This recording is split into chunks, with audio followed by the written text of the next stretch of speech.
Empezamos la clase. Es que hoy era Gym Day en el colegio, entonces pues yo me fui elegante. Bueno, la vez pasada habíamos estado hablando acerca de las tentaciones que tuvo que pasar el Señor Jesús e introdujimos el tema del Señor Juan Bautista, o el que llamamos Juan el Bautista, que hay quien dice que debe decirse Juan el Bautizador, para no hacer una afiliación, un sesgo doctrinal con Juan. Pero bueno, pues sí, comúnmente se le conoce como Juan el Bautista. Es un personaje clave dentro de toda la historia del reino, un personaje muy importante. Habíamos dicho pues que él era el que rompía esos 400 años de silencio, que era pues un profeta muy importante, que digamos que él hizo una labor profética muy importante dentro del pueblo de Israel. Y pues tenemos acá digamos, el testimonio que nos presenta Juan el Bautista. Entonces, acá estamos en este episodio, que es el número 23, y dice acá, si quieren, por favor, me acompañan mis hermanos a Juan 1:29 al 34. Juan 1:29 al 34 dice: al siguiente día vio Juan a Jesús que venía a él y dijo: he aquí el Cordero de Dios que quita el pecado del mundo. Este es aquel de quien yo dije: después de mí viene un varón, el cual es antes de mí porque era primero que yo. Y yo no le conocía más para que fuese manifestado a él, a Israel. Por esto vine yo bautizando con agua. También dio Juan testimonio diciendo: vi al Espíritu que descendía del cielo como paloma y permaneció sobre él. Y yo no le conocía, pero el que me envió a bautizar con agua, aquel me dijo: sobre aquel que veas descender el Espíritu y que permanece sobre él, este es el que bautiza con el Espíritu Santo. Y yo le vi y he dado testimonio de que este es el Hijo de Dios. Entonces, esas son las escrituras que esa es la escritura que vamos a estar meditando el día de hoy. Dice: después de resistir una dura serie de tentaciones, bueno, hay que hablábamos eso, que en lo que yo entiendo de la escritura difiero, porque creo que Jesús es bautizado y luego el Espíritu lo lleva a ser tentado. Jesús regresó al río Jordán, en donde Juan el Bautista se encontraba bautizando a aquellos que se habían arrepentido y predicado sobre el Mesías futuro. Juan puso la atención de la multitud en Jesús e hizo una maravillosa proclamación acerca de él. Bueno, empecemos por el bautismo. ¿Qué entendemos por el bautismo? ¿Qué es el bautismo? ¿Por qué la gente se bautiza? ¿Qué significa eso? ¿Qué será el bautismo, mis Es hermanos? una de las dos ordenanzas de Dios para los creyentes. Bueno, Josué dice que es una de las dos ordenanzas para los creyentes. Y listo, ¿y qué más? Mm, que representa unirnos a la muerte y a la resurrección de Cristo. Que representa, dice mi esposa, que representa unirnos a la muerte y la resurrección del Señor Jesús. Ahora, pero acá Jesús, porque digamos, ¿cuál era la idea de bautizarse? Claudita, señora. Eh, Gracias. Es una manifestación pública que yo soy creyente en Cristo y que creo en su muerte y creo en su resurrección y que Él murió por mis pecados. Perfecto. La Exacto, convicción. eso es todo lo que han dicho, estoy muy de acuerdo, que es lo que se nos ha enseñado en la iglesia, ¿no? Pues que finalmente de eso se trata el bautismo, de que nosotros nos identifiquemos públicamente. Ahora, fíjate cómo bautizaba Juan, que este bautizo es, dice acá: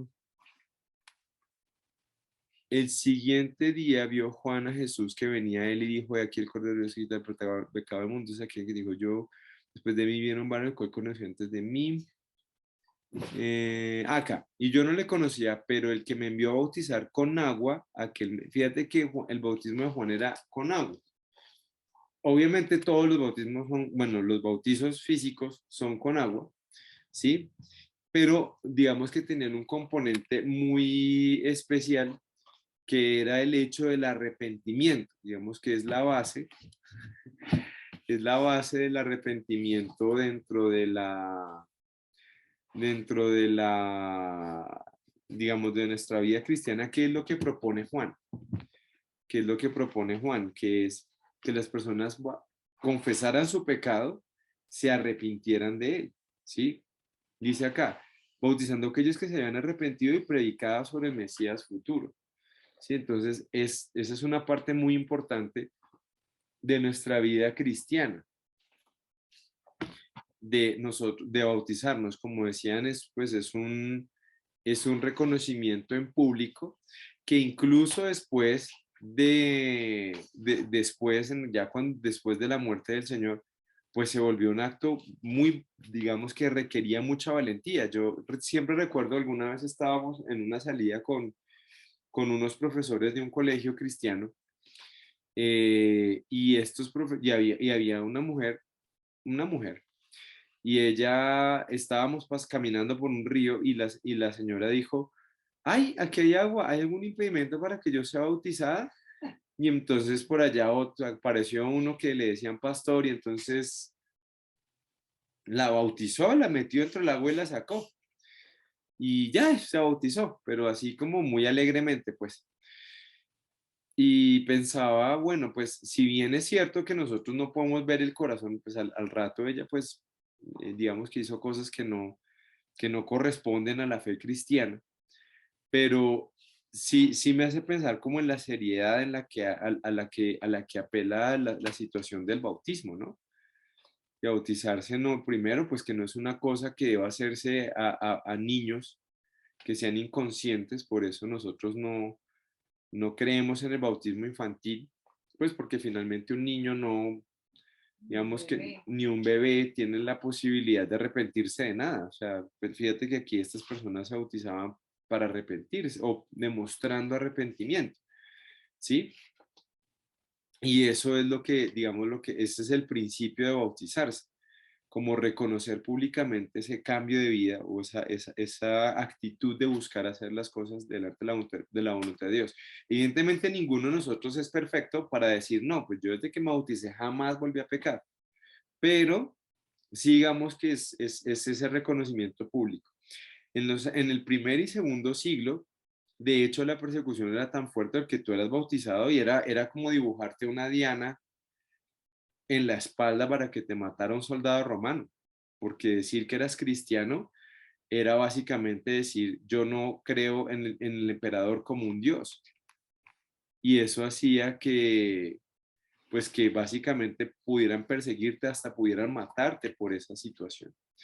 Entonces, también es importante que cuando nosotros tomemos la decisión de bautizarnos, eh, digamos, lo hagamos de una manera muy consciente y lo hagamos de una manera muy seria, ¿no? Pienso yo que es algo muy serio. Es un compromiso delante de Dios, es como manifestar un compromiso delante de Dios muy importante, ¿sí? Y en esa época tú decías eso y pues estabas dispuesto a todas las cosas. Y pienso que ahora también, o sea, ahora también nosotros, pues cuando nos reconocemos en el Evangelio, pues debemos hacerlo así. Nadie puede decir que la va a hacer perfecta, evidentemente no, pero sí podemos mostrar nuestro arrepentimiento frente al pecado en esa situación. Entonces esa fue una práctica que empezó con Juan, que se remonta, el primero que empieza con el bautismo como tal es Juan. Antes los sacerdotes pues tenían una serie, de ahorita que estamos leyendo, que hemos leído Levítico, empezamos Deuteronomio, los sacerdotes tenían una serie de purificaciones que tenían que realizar para ejercer su sacerdocio, y esas son como las raíces de eso. Recordemos que Juan es de familia sacerdotal, él es del linaje de Leví, y puede ser que de ahí, pues digamos que Dios lo envía a bautizar, pero esa práctica no aparece con Juan, ¿sí? Antes de eso no habían bautismos, a mi entender. Si alguien tiene una información que pueda sustentar, fantástico, y así aprendemos todos. ¿Listo? Y dice acá que predicaba sobre el Mesías futuro. Y bueno, mira que aquí ya vemos también otra conexión con todo lo que hemos venido hablando anteriormente. O sea, cuando él está acá, ya está como cristalizada la idea del Mesías, y ellos lo están esperando, pues que ya lo vimos a través de todo el estudio, ¿no?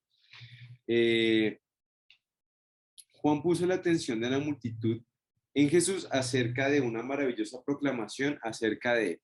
¿Qué fue lo que vio Juan en el Señor Jesús para decir que él era, para decir que él era el Mesías?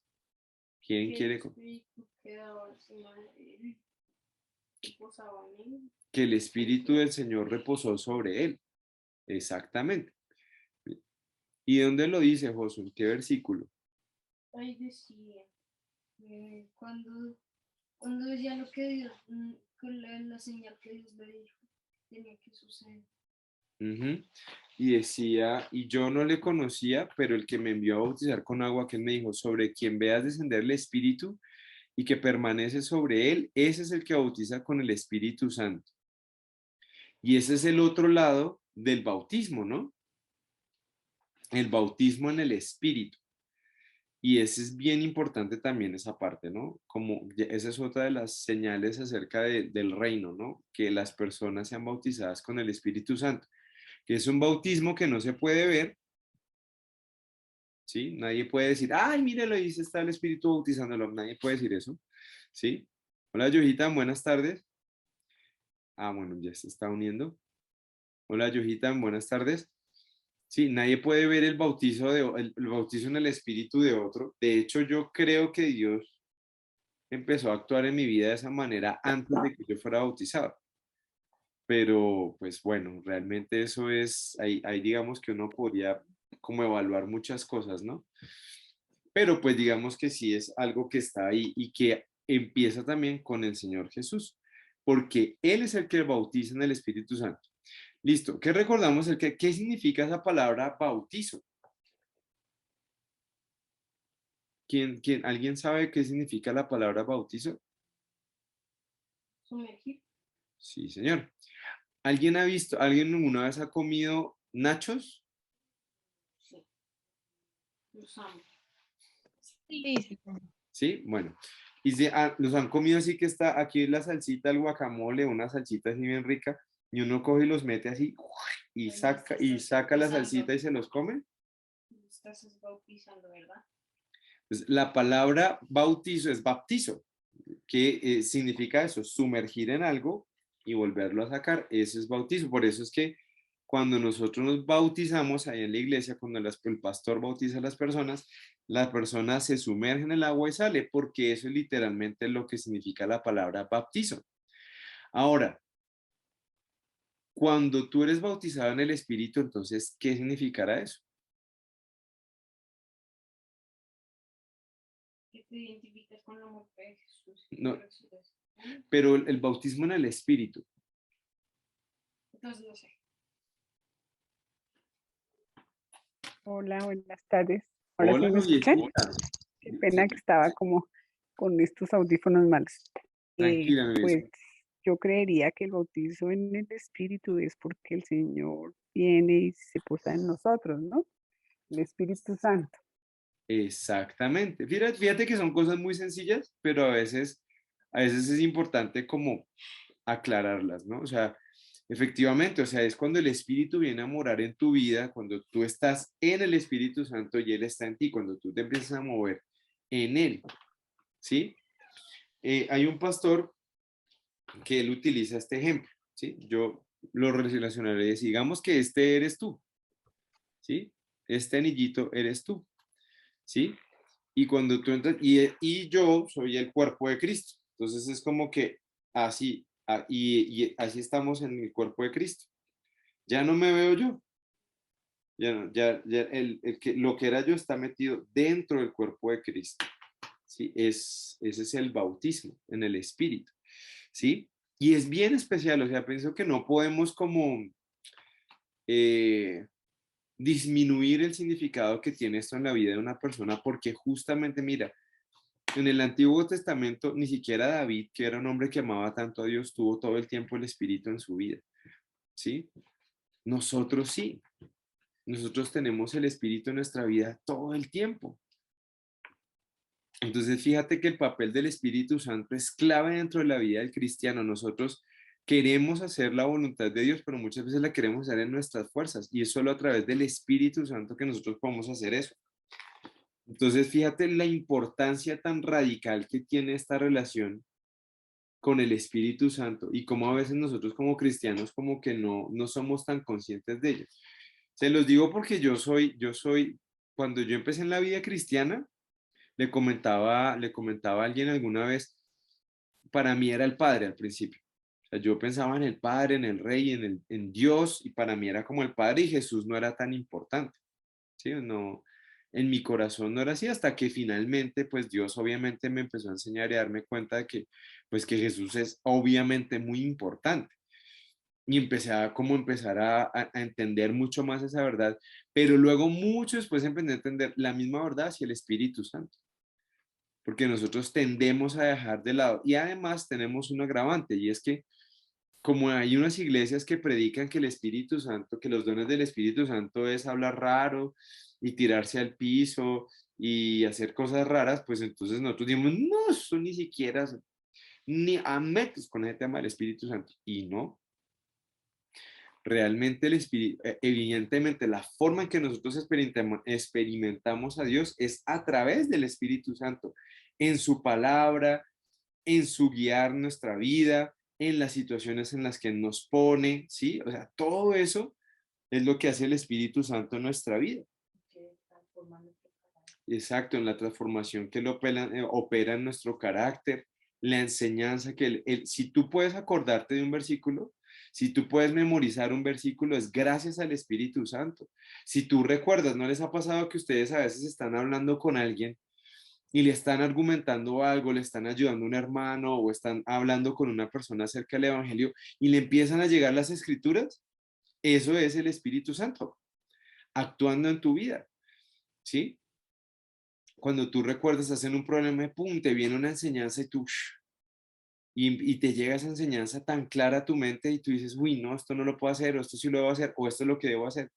Es el Espíritu Santo actuando en tu vida. Eso es lo importante que es. Y escuchar su voz y darle voz en nuestro corazón. Por eso el Salmo 119 insiste tanto en que nosotros tenemos que guardar la palabra de Dios en nuestra vida. En estos días estamos leyendo, haciendo un ejercicio muy bonito. Yo no sé si ustedes lo pudieron hacer. Yo creo, no sé si yo no alcancé a compartirlo de la armonía de los evangelios. Sí, Lo mencionaste, Lo mencioné. pero hay, pero no lo envié. Bueno, existen por internet, bueno, igual creo que voy a compartirla después. La armonía de los evangelios es un texto donde está digamos, ordenado de manera cronológica todos los evangelios. Y, y tú puedes leer todo, como toda la historia del Señor en orden, ¿sí? Por todos los evangelios. Es un ejercicio muy chévere. Y algo que nosotros veíamos con mi esposa y con mis hijos es que, digamos que hay una manera de actuar del Espíritu Santo que es muy importante dentro de la vida cristiana, ¿sí? Y vemos que el Señor Jesús todo el tiempo estaba, el niño Jesús siendo niño a los 12 años, él estaba todo el tiempo pensando en la palabra de Dios, tenía muy clara la palabra de Dios. Entonces, la Biblia, la importancia de leer la Biblia, de ser disciplinado con las escrituras, de memorizarla, de estar, es muy importante, ¿sí? Y lo podemos ver en la vida del Señor, acá, ¿sí? Y vemos cómo Juan el Bautista, pues, hace este señalamiento hacia él. Luego aquí en el punto B dice, lea Juan 1:29. Vamos a leer Juan 1:29. Dice, ¿quién lo quiere leer? Alguien que lo lea, por favor.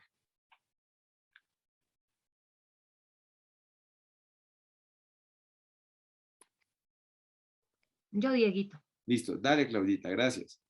El siguiente día vio Juan a Jesús que venía a él y dijo, he aquí el Cordero de Dios que quita el pecado del mundo. Listo. Entonces acá la cartilla nos dice, ¿recuerdan lo que estuvimos acerca de cómo quitaban los pecados los corderos? Mi esposa acaba de compartir la armonía del Evangelio. De verdad que es un ejercicio muy chévere, muy interesante. Si se lo pueden leer, es muy, muy, muy, muy, muy chévere, muy bonito hacer ese ejercicio.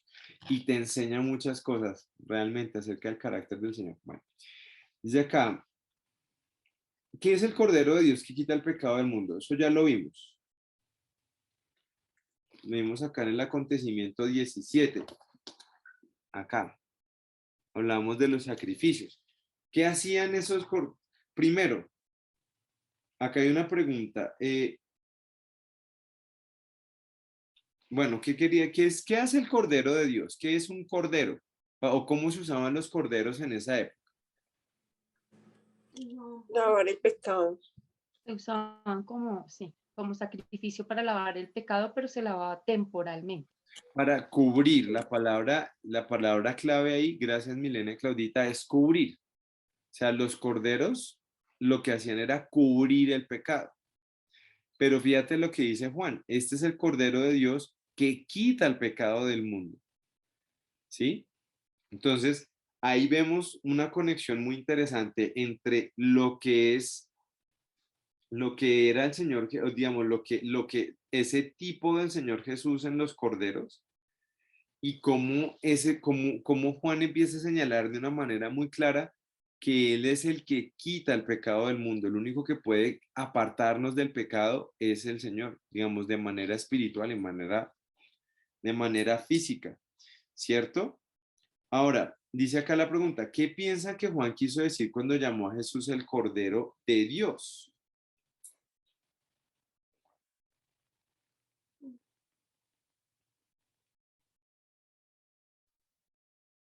Yo pienso, Dieguito, que es el cordero perfecto, o sea, es el sacrificio perfecto porque es de Dios y Dios es perfecto. Exactamente, gracias Claudita. ¿Y cómo se acuerdan que el cordero, características del cordero para sacrificar?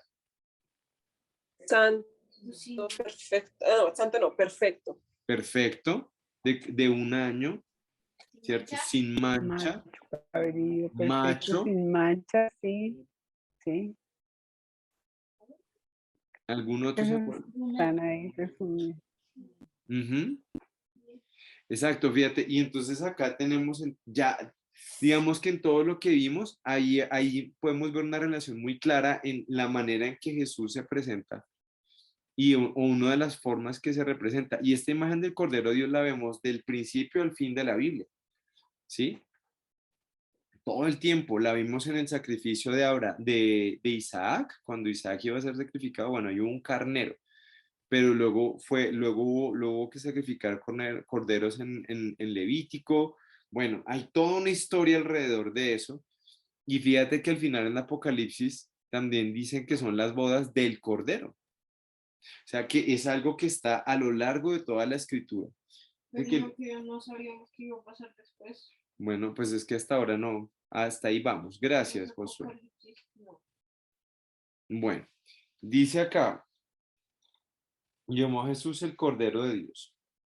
Bueno, ahora, ¿quién me ayudó a buscar Génesis 12:3?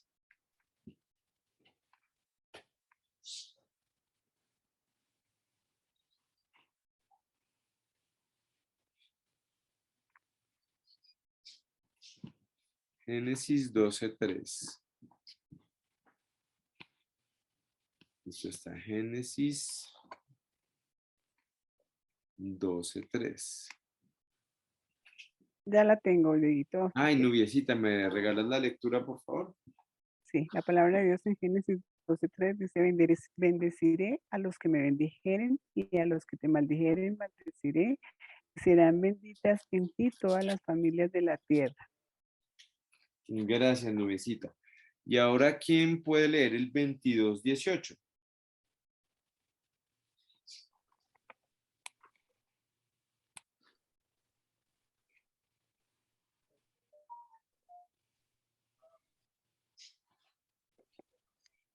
Si quieres, repito. Listo, Nubiecita, gracias. 22:18 dice, en tu simiente serán benditas todas las naciones de la tierra por cuanto obedeciste a mi voz. Perfecto, en tu simiente. Entonces acá vemos otra conexión. ¿Sí? ¿Con qué nos podemos conectar ahí? Estas son las promesas que Dios hizo a quién. A Abraham, ¿cierto? Dios hizo las promesas a Abraham y Jesús era descendiente de Abraham y era el Cordero de Dios. Entonces acá Juan nos está diciendo, Jesús es el cumplimiento de las promesas de Dios desde Génesis, ¿sí? Básicamente, cuando él señala a Jesús como el Cordero de Dios, lo que nos está diciendo es, mire, en él es que se cumplen esas promesas que Dios hizo anteriormente, desde el Génesis, pasando por Abraham, pasando por Levítico, pasando por todas esas genealogías, ¿sí? Eso lo podemos ver en las genealogías que presentan Lucas y Mateo. Ahí podemos ver las genealogías que empiezan con David y empieza con Abraham y luego sigue, en algún momento pasa por David y finalmente llega hasta el Señor Jesús. ¿Sí? Entonces es impresionante porque ahí vemos esas conexiones muy claras. ¿Sí? Ahora dice acá, vamos a Juan 1 del 30, voy a leer en favor de ustedes Juan 1 del 30 al 34. Lo tengo aquí. Juan 1 del 30 al 34 dice: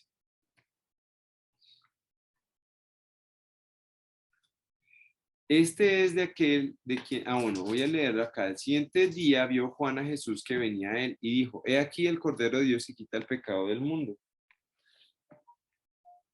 Este es aquel de quien yo dije: después de mí viene un varón, el cual es antes de mí, porque era primero que yo. Y yo no le conocía, mas para que fuese manifestado Israel, por esto vine yo bautizando con agua. También dio Juan testimonio diciendo: vi al Espíritu que descendía del cielo como paloma y permaneció sobre él. Y yo no le conocía, pero el que me envió a bautizar con agua, aquel que me dijo: sobre a quien veas descender el Espíritu, que permanece sobre él, este es el que bautiza con el Espíritu Santo. Y yo le vi y he dado testimonio de que este es el Hijo de Dios. ¿Sí? Es tremendo lo que hace Juan. Ahí Juan nos suelta unas claves muy interesantes. ¿Sí? Acá nos dijo que es el pecado, el cordero que quita el pecado del mundo.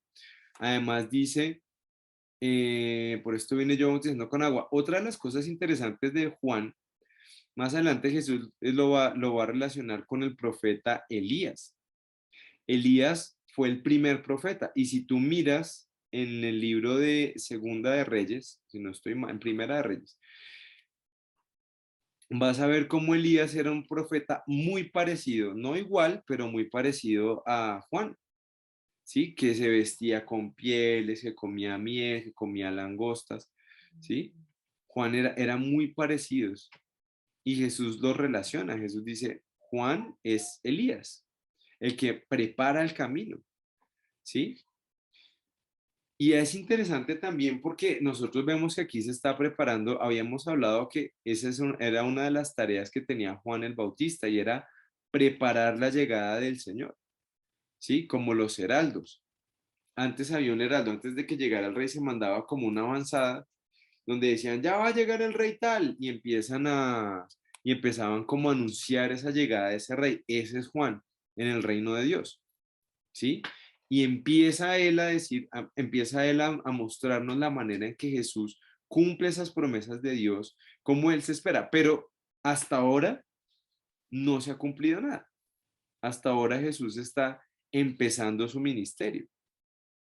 Entonces simplemente aquí es más personas. Y nosotros vamos a ver, si ustedes, les recomiendo que lean La Armonía, si ustedes leen los primeros capítulos acerca de Jesús, todos son promesas. Todos señalan: este niño, ¿sí? Zacarías, este niño va a hacer tal cosa, este niño, Ana es otra mujer, otra mujer que dice, que señala a Jesús como el Salvador. Simeón, todos ellos empiezan a decir, los pastores, los reyes, hay un montón de gente que dice este niño, pero hasta ahora el niño no había hecho nada. Simplemente estábamos ahí, era señalado Jesús en sus, digamos, en las actuaciones que se esperaban de él. Y eso es bien interesante porque hasta ahora solo tenemos promesas. Entonces tenemos ahora otra serie de promesas, ¿sí? Ya nos han dicho que es él, pero vamos a ver si es verdad que es él, ¿sí? Vamos a ver, vamos a imaginarnos por un momento que Jesús no fuera. Vamos a tratar de poner a prueba esas ideas. Porque hasta ahora Jesús no ha hecho nada. O sea, hasta ahora Jesús lo único que ha hecho es bautizarse. ¿Sí? Y ahí no podemos ver, pues no ha hecho ningún milagro, no ha hecho ninguna otra de las cosas, no ha quitado el pecado del mundo. Entonces hasta ahora, hasta acá lo único que hemos visto son promesas que señalan a él, ¿sí? Y acá aparecen también otras cositas. Entonces acá está, bueno, Juan como Elías, vi el Espíritu Santo, yo no le conocía porque él me envió a bautizar con agua, que posó el Espíritu sobre él, y yo le vi y he dado testimonio. ¿Cómo es eso? Ayer fue una clase muy interesante en el momento de la escuela dominical acerca de dar testimonio. ¿Qué es dar testimonio, mis hermanos? Ah, bueno, por acá contamos con nuestra abogada de cabecera, Gemile, que nos puede contar qué es dar testimonio. No sé si Gemi nos pueda decir. Si no, tranquila, ponme ahí en el chat. No, no puedo. Y entonces mis hermanos le ayudan. Dieguito, sí, acá yo puedo hablar. Ay, listo, súper. Dar testimonio significa dar fe de que ya sea que de manera presencial o a idas, es testigo de conoce, digámoslo así en términos castizos, de primera mano sobre un hecho o una circunstancia en particular, ¿sí? Entonces, la persona da fe, es de dar testimonio, dar fe de que él estuvo presente y vio lo que manifiesta que dice que vio. Gracias, Gemile. Qué interesante eso. Fíjate que ahí en la definición que Gemile nos presenta, hay muchos términos que son de la Biblia. Primero, dar fe. Como, mira, este es mi testimonio, es que yo creo que vi esto.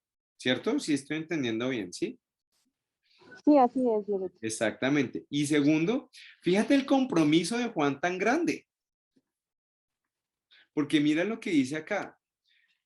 Dice, y yo no le conocía. ¿Sí? Eso que eran primos, ¿no? Pero no se conocían. De pronto eran esos primos que no se hablaban. ¿Sí? ¿Sí? Pero Juan dice, yo no le conocía. Hasta que, entonces él vio una señal. Lo que está haciendo Juan es dar testimonio de la señal que envió en el Señor Jesús, porque no lo conocía. ¿Sí? Entonces, Juan está comprometiéndose a decir, mira el grado de fe que tenía Juan en este sentido. Finalmente, él, al ver esa señal en Jesús tan clara, decide casi que traspasarle su ministerio, porque más adelante también vamos a ver que él dice, es mejor que él crezca y yo mengue. Y no le conocía. Simplemente tuvo fe en el que le envió. Y ese es un grado de fe muy alto. O sea, fíjate, Juan el Bautista es una persona en la Biblia muy interesante, porque es como la antítesis de lo que uno esperaría de una persona exitosa en la fe, en el sentido de que es un hombre que logró llamar la atención, logró que las personas, logró generar un cambio dentro del reino, logró romper ese silencio que Dios había establecido, pero no utiliza esa posición para engrandecerse él, sino para engrandecer a Jesús. Eso es impresionante, Juan. ¿Sí? Entonces, él viene a dar testimonio de que él es el Hijo de Dios. Él no vino a dar testimonio, Juan el Bautista no iba a dar testimonio de sí. Ni siquiera él dice, no, yo soy Elías. No dice eso. Bueno, yo no recuerdo que lo diga. ¿Sí? Es él el que pone eso delante de las personas y dice, mire, este es. Y es impresionante. Eso es algo que nosotros podemos aprender profundamente acerca de Juan, ¿no? De cómo nosotros debemos hacer brillar el nombre del Señor en todo momento, ¿no? En todo momento. Eso es. Bueno, ¿alguien tiene alguna duda, pregunta, queja, inquietud?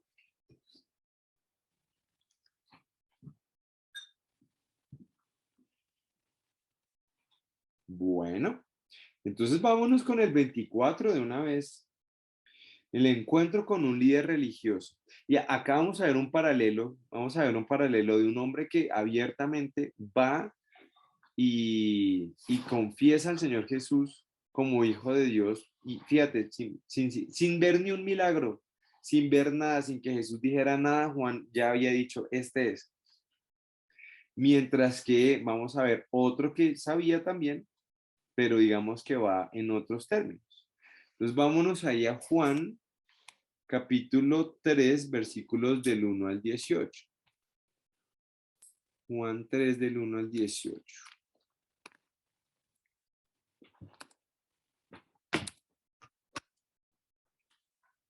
Dice, había un hombre de los fariseos que se llamaba Nicodemo, un principal entre los judíos. Este vino a Jesús de noche y le dijo, Rabí, sabemos que has venido a Dios como maestro, porque nadie puede hacer estas señales que tú haces si no está Dios con él.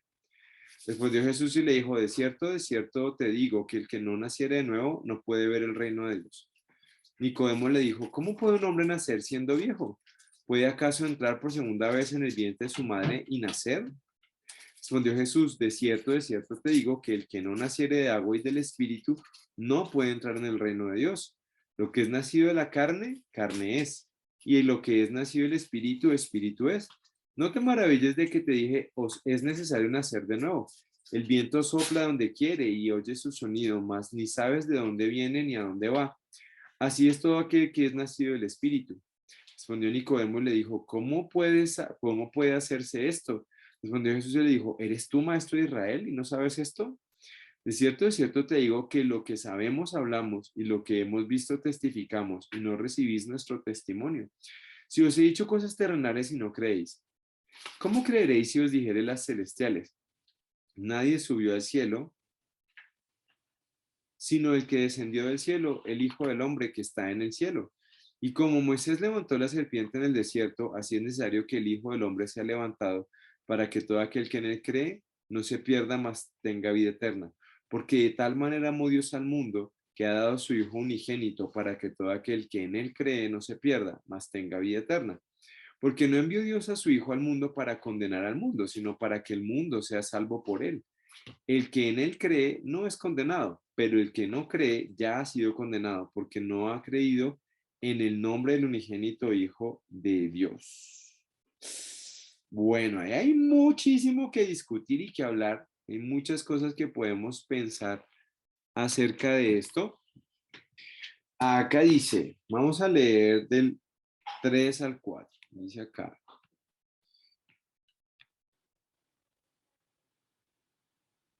Aquí. Había un hombre de los fariseos que se llamaba Nicodemo, un principal entre los judíos. Este vino a Jesús de noche y le dijo, Rabí, sabemos que has venido como maestro porque nadie puede hacer estas señales que tú haces si no está Dios con él. Respondió Jesús y le dijo, de cierto te digo que el que no naciere de nuevo no puede ver el reino de Dios. Bueno, entonces, ¿por qué Nicodemo se acerca a Jesús de noche? ¿Qué dicen mis hermanas? Por temor, pienso yo, para que los mismos fariseos, sus compañeros o los que estaban en el lugar lo vieran, no quería que lo vieran. Exactamente. Sí, bueno, eso es algo que regularmente hablamos, esto cuando pasa, cuando se estudia esta escritura, vemos que Nicodemo se acerca porque él está guardando un nombre, ¿no? Que esa es una de las cosas que me parece interesante con Juan el Bautista. Juan el Bautista vive, o sea, él no tiene que perder y por eso puede decir las verdades que dice, ¿sí? Juan el Bautista no tiene nada, no tiene un nombre, una posición que perder. Entonces él puede darse el lujo de decirle a los fariseos serpientes, raza de víboras, les dice, porque que lo van a echar del trabajo, no vive en un trabajo. Le van a quitar la comida, pues él come langostas y miel. Ay, le van a quitar la ropa, pues, vive ya con ropa, o sea, no tiene ropa elaborada ni lujosa.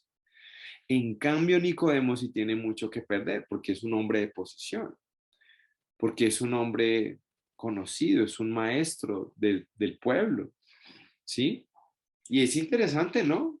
Ahorita que estamos leyendo que el pastor está leyendo el progreso del peregrino, me hace pensar mucho en la feria de la vanidad, ¿no? Y o cuando cuando te encuentras con el Señor sabio mundo y las riquezas y todo lo que el mundo ofrece. Y a veces uno sin querer se aferra a eso. Y por eso Nicodemo va de noche, porque el hombre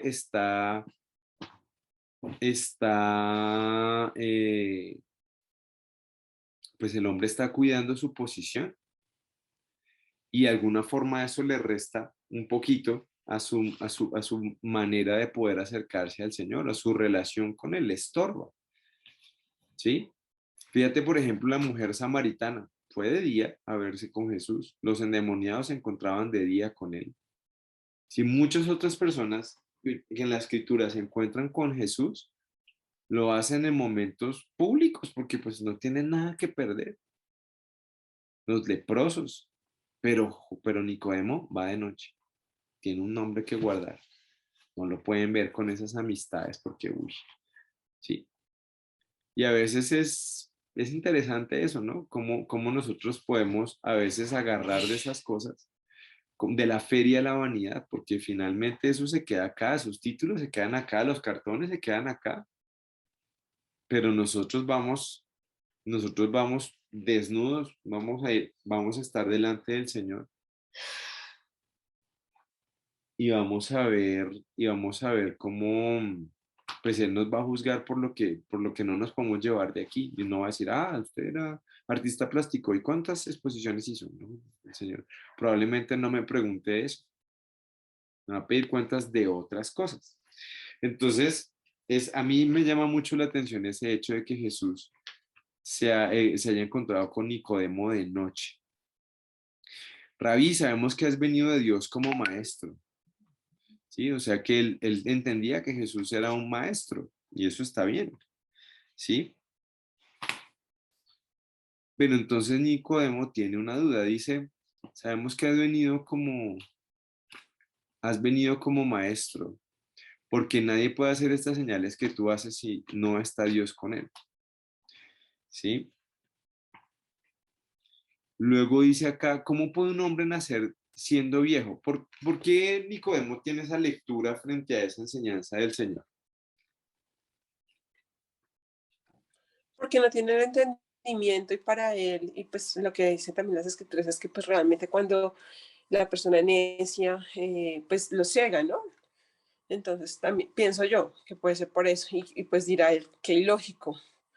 Claro, exactamente. ¿Quién da más? ¿Quién dijo yo? También Jesús en las parábolas las hablaba con en ese mismo sentido. Yo leía en estos días que estaba haciendo parábolas, justamente por eso, porque el necio no va a entender, la persona no va a entenderlo, no me acuerdo en qué parte. Sí, en las parábolas lo menciona, ¿no?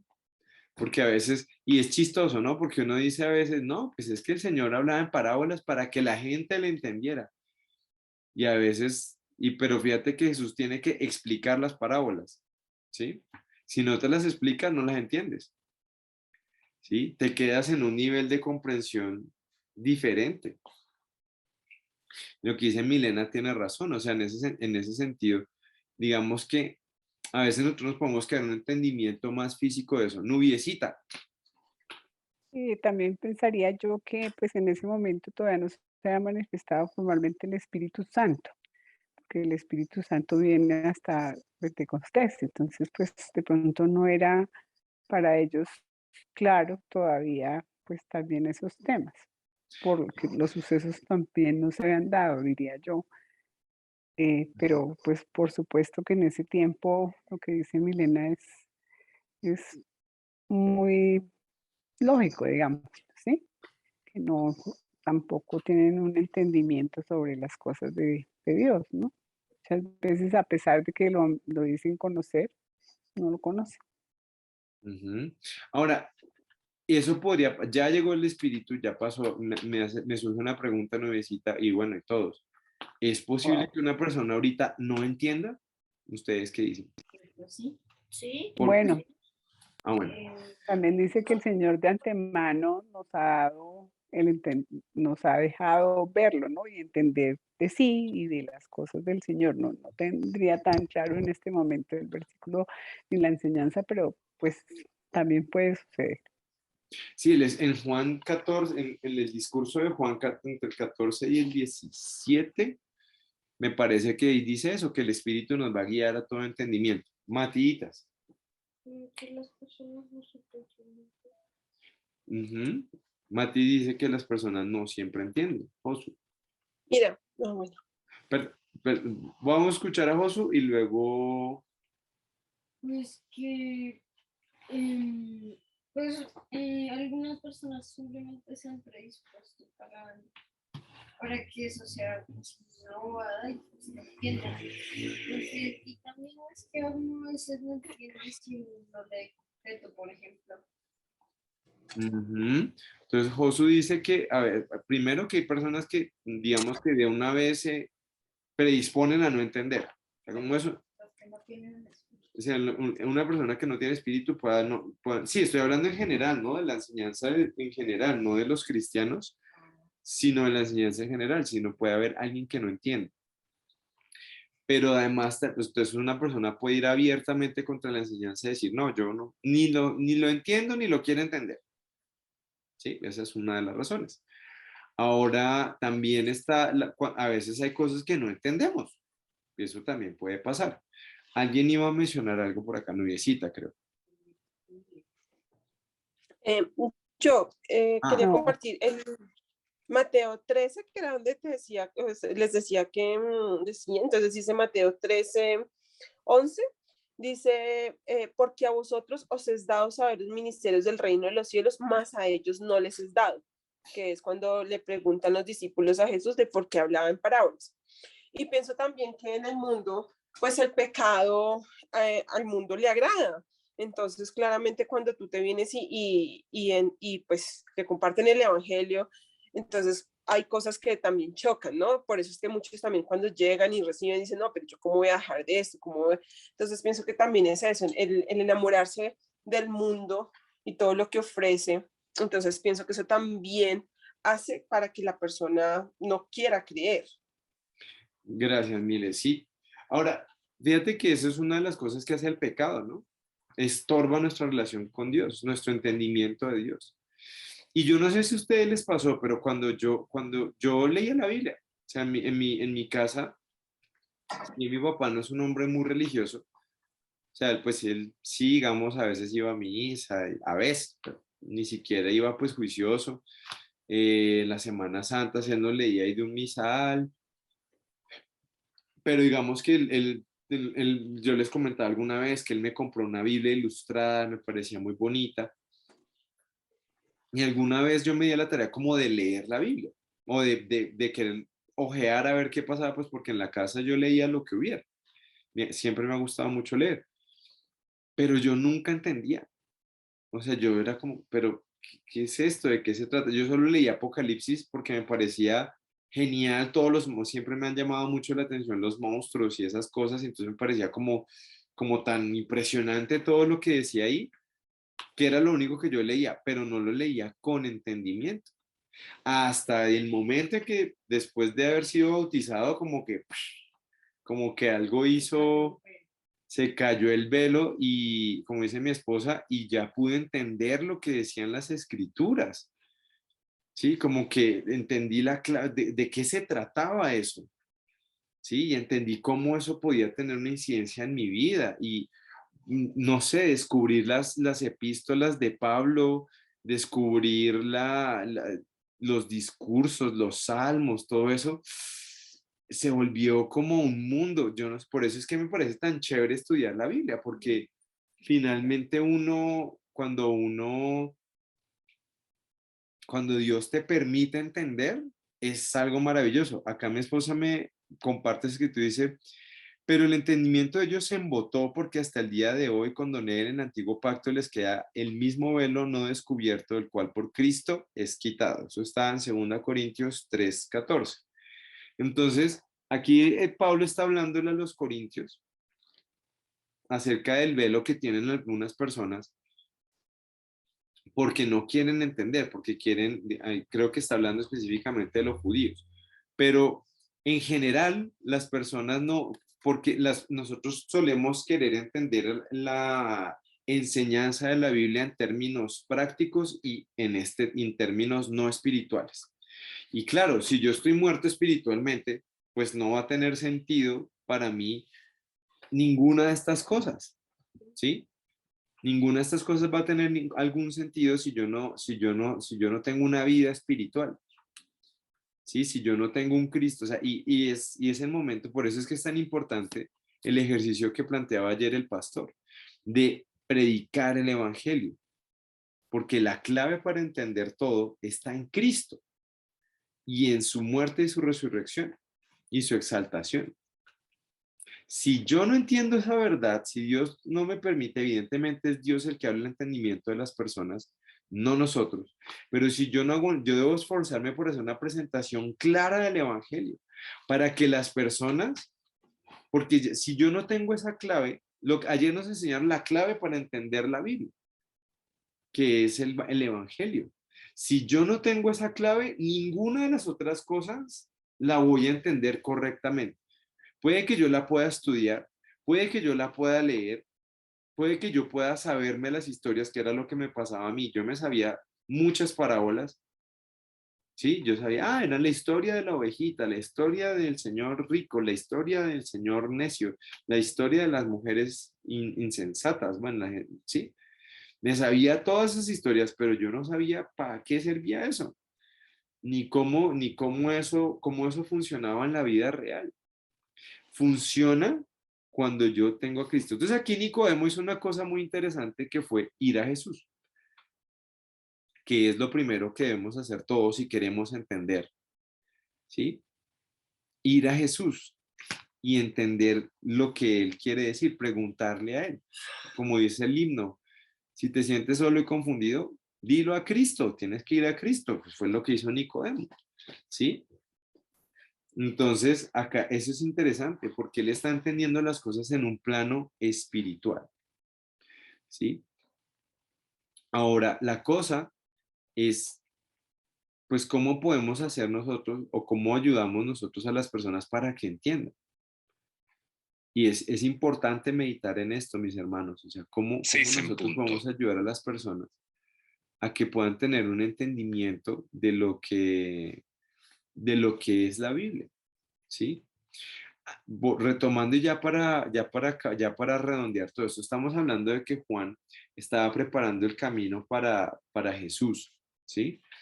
Y si nosotros, voy a saltarme la regla que yo puse, pero es para explicar la siguiente parte, y es, si Juan preparó el pueblo, luego vino el Señor y les predicó el Evangelio por 3 años a todas las personas en el pueblo de Israel, luego ellos lo matan, él resucita, y luego aparece Pedro, ¿cierto? Le predica al pueblo de Israel, a todo ese pueblo que estuvo preparado desde Juan. Si tú miras, todos ellos, ahí mismo cuando Jesús subió al cielo, habían 120 cristianas. Fueron los únicos que le creyeron a Cristo directamente. Pero luego con la predicación de Pedro, son 5,000. ¿Por qué son 5,000? Pues porque fueron todas esas personas que Dios les preparó el corazón para que luego cuando Pedro viniera y les hablara, ellos entendieran el evangelio. Ahora nosotros vivimos en una generación que no conocen las escrituras, que no conocen la Biblia, que ellos no saben quién es Moisés, ellos no saben quién es David, ellos no saben que es un profeta, no saben. A veces ni los mandamientos. Sí, no saben ni un mandamiento, o sea, no saben los mandamientos, pero ahí dicen, ay, bueno, en fin, he escuchado cosas muy graciosas acerca de los mandamientos, como dice mi esposa acá. Entonces tenemos una tarea mayor, mis hermanos, porque no solamente es predicarles a Cristo, sino hacer como Juan, predicarles, preparar su corazón a través de sensibilizarlos frente a ciertas cosas de las Escrituras y además ayudarles a ser como Nicodemo, acercarse a Jesús, ¿sí? Entonces es una tarea bien interesante y pues que Dios nos ayude en medio de todo eso, mis hermanos. Bueno, vamos a dejar hasta acá y dejamos acá ya ya dejamos acá el tema de Nicodemo. Vamos a ver, pregunta, ¿será que Nicodemo sería creyente o no? ¿Terminaría siendo creyente o no? La respuesta en 8 días. No, mentiras, yo no sé si está, bueno, pero pensémoslo. ¿Será que él se comprometió con Cristo o no? Porque fue el que recibió el protoevangelio. Pero bueno, vamos a orar, mis hermanos. Vamos a orar. Señor y Dios, te doy tantas gracias, Padre, por este día, Señor, por poder estar acá en tu presencia, Padre.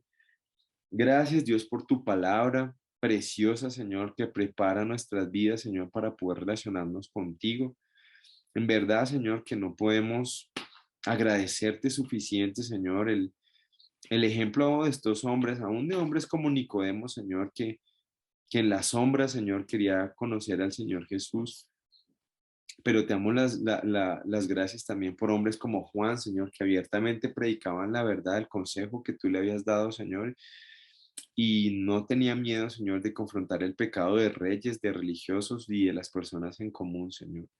Ayúdanos a ser valientes, Padre, ayúdanos a ser sabios, Padre, a compartir tu palabra, Señor, a que personas conozcan de ti, Señor, a través de tu evangelio, Señor. Ayúdanos a ser valientes para poder predicar, Señor, todo el consejo, así como Juan, y acercarnos a ti cuando tengamos preguntas, así como Nicodemo, Señor.